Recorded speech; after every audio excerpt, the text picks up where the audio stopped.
If you've seen the last few steady crafting videos, you know Craftsman has been in SOFUBI land. We learned how SOFUBI or soft vinyl toys are made. We learned how to rotocast FOFUBI approximations out of flexible resin. And we even learned that it's possible to straight up cook our own plastisol in DIY silicone molds, so that we can pull our own vinyl figures at home.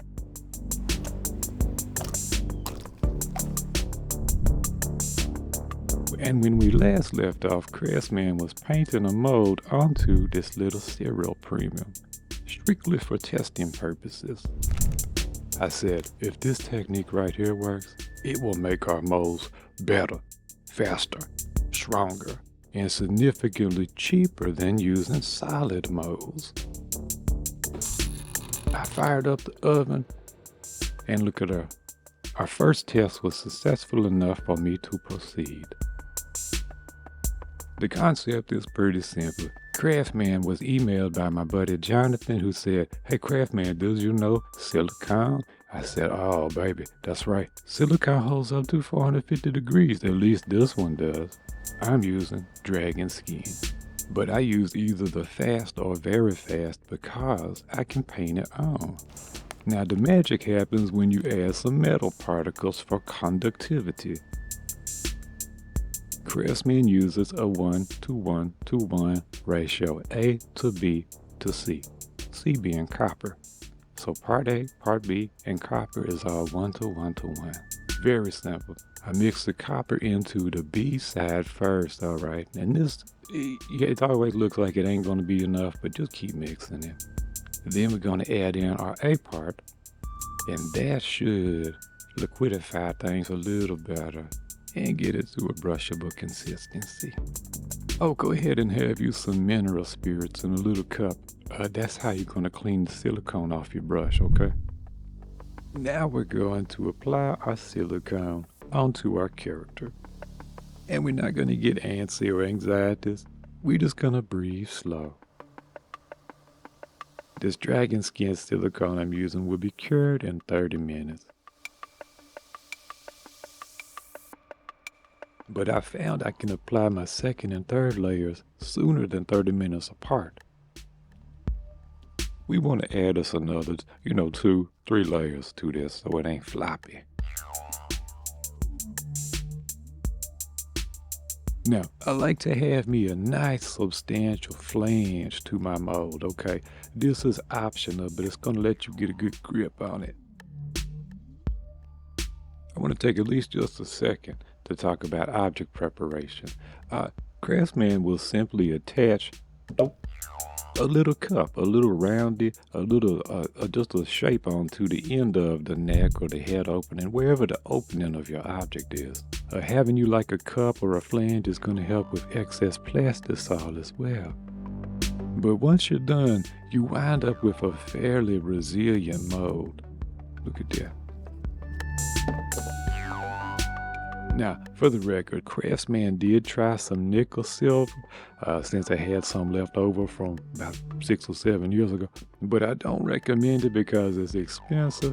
I'm just showing y'all that I tried buku approaches out here, like pouring solid silicone and black iron, as well as stainless steel, as well as various gang mode situations and configurations. Even tried applying individual layers differently from one another. So first layer silicone, second layer silicone and metal, so on and so forth. And the whole point is thusly, to get a glove mold that's sort of wrapped around the object like a thick skin. And this thick skin has metal particles which will transfer the heat into the plastisol. This takes significantly longer with a solid chunky mold right here. To further prove my point, look at this. See how thick this part of the mold is right here? Notice, alright, see that? It did not get up to temperature as quickly as the rest of the mold, and that kept our neck right here from curing properly.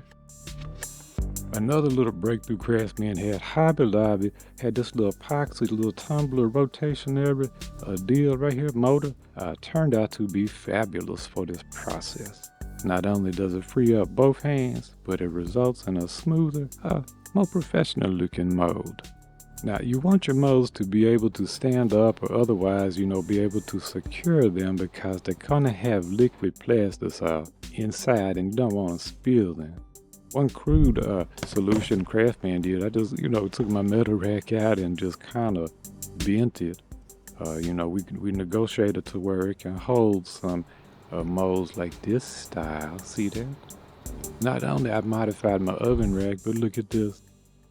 I modified another spare rack so that I can drop my molds down into my vacuum chamber. For our first attempt, I'm going to turn on the oven and set it to around 380, no higher than 400 degrees. Before we start cooking the plastisol, we're going to grab us a respirator and some insulated gloves. I'm pouring the plastisol over an aluminum foil pan so it doesn't go everywhere. And also you can just throw that pan in the oven after and cure that plastisol. And I'm checking the temperature of the mold itself. Once it gets above 380 degrees or so, I pour my plastisol. Now, this is just a mold test, but when making an actual part, I'll pull a vacuum on the plastisol to remove bubbles. It's important for your mold to stay up to temperature long enough, okay? I leave the plastisol for 2 or 3 minutes until a layer starts to gel on the inside. And then we dump out the excess to be reused later. Now our mold and hollow plastisol part go back in the oven for around 25 minutes, which, come to find out, was too long. Look at this.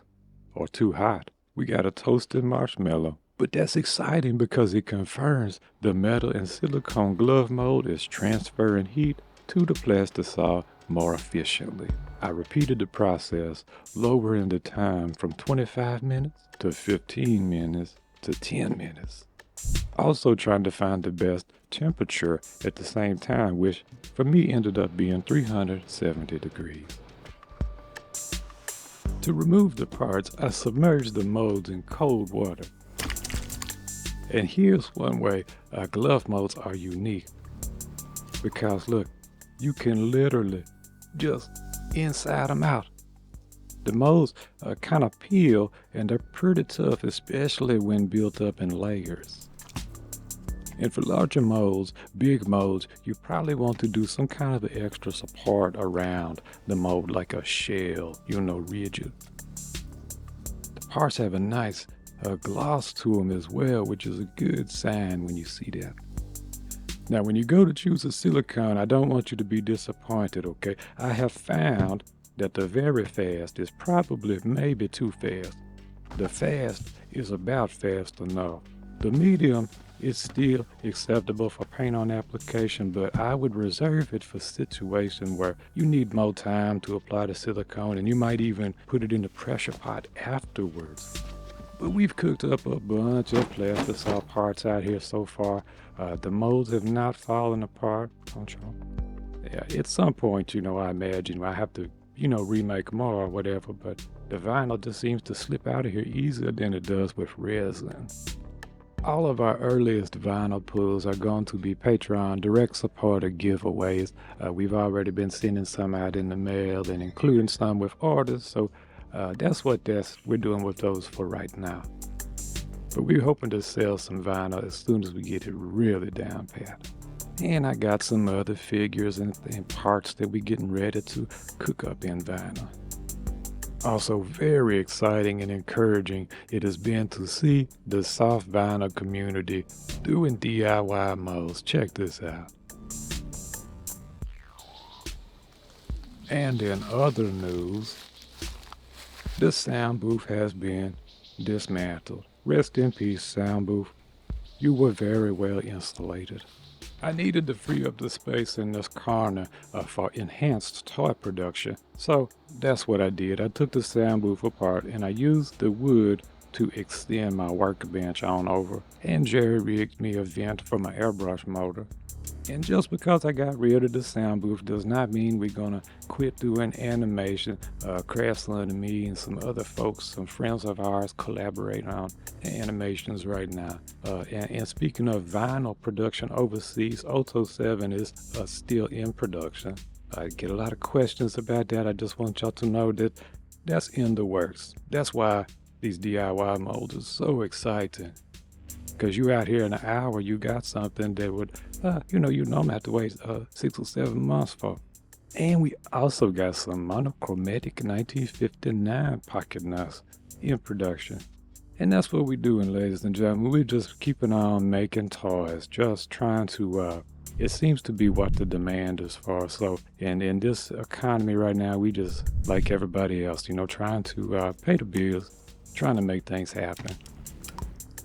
So Craftsman is going to go back to shorter videos without doing all this detail editing nonsense. I'm going to edit in camera like I used to, get videos out quicker, but allow me to just really stay out here and get with it and make toys. Thank you so much for supporting my family and me, helping us on this steady crafting adventure. Until next time, we love y'all and keep on steady crafting.